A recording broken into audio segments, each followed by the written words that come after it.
দই কাতলা। এখানে 4 পিস বড় বড় কাতলা মাছের টুকরো নিয়ে নিয়েছি। এবার এর মধ্যে আন্দাজ মতো নুন দিয়ে দিচ্ছি,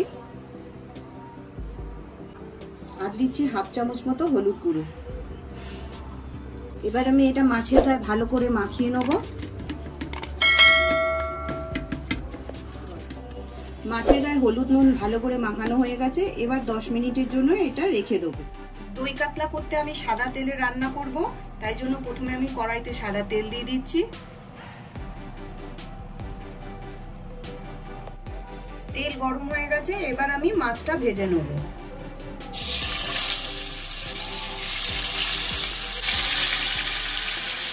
মাছটা এক পিঠ ভাজা হয়ে গেছে, এবার আমি মাছটাকে উল্টে দিচ্ছি।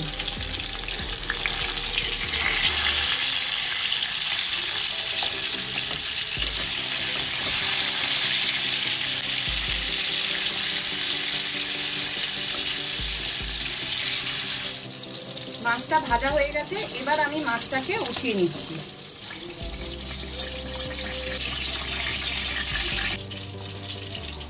এবার ওই মাছের তেলের মধ্যে দিয়ে দিচ্ছি 2টো শুকনো লঙ্কা, গোটা গরম মশলা আর হাফ চামচ মতো গোটা জিরে। এটা আমি তেলের মধ্যে ফোড়নে দিচ্ছি। আর দিয়ে দিচ্ছি 2টো তেজপাতা।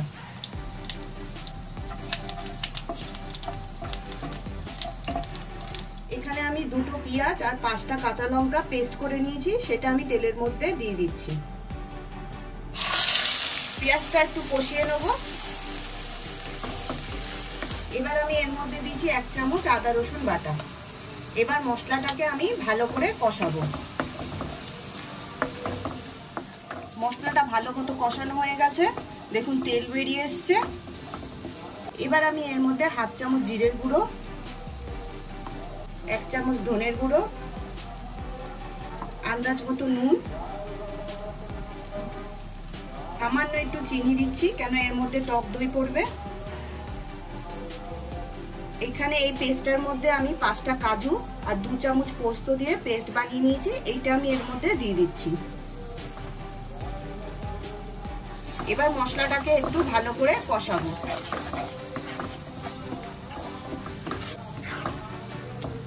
এর মধ্যে জার ধোয়া জলটা দিয়ে দিচ্ছি কাজু পোস্তর। এবার আমি মশলাটাকে ভালো করে মিডিয়াম ফ্লেমে কষাবো।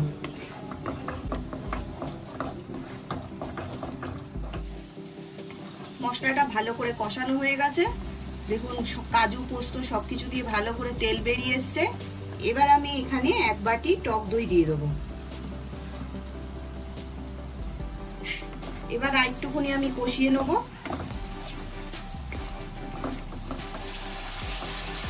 মশলাগুলো সব ভালো মতো কষানো হয়ে গেছে, এবার আমি এর মধ্যে জল দিয়ে দিচ্ছি।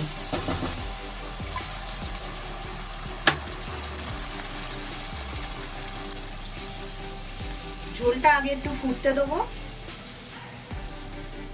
ঝোলটা ফুটে গেছে, এবার আমি এর মধ্যে মাছগুলো দিয়ে দেবো।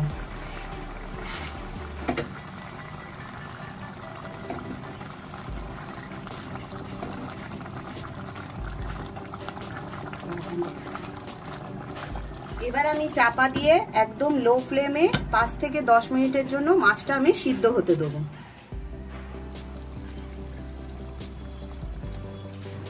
মাছ পুরো সিদ্ধ হয়ে গেছে, ঝোলটা অনেকটা শুকিয়ে গেছে।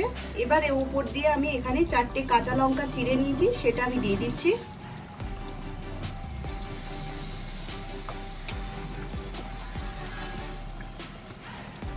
দিয়ে দিচ্ছি কিছুটা কসুরি মেথি ড্রাই রোস্ট করা, আর দিচ্ছি হাফ চামচ মতো গরম মশলার গুঁড়ো।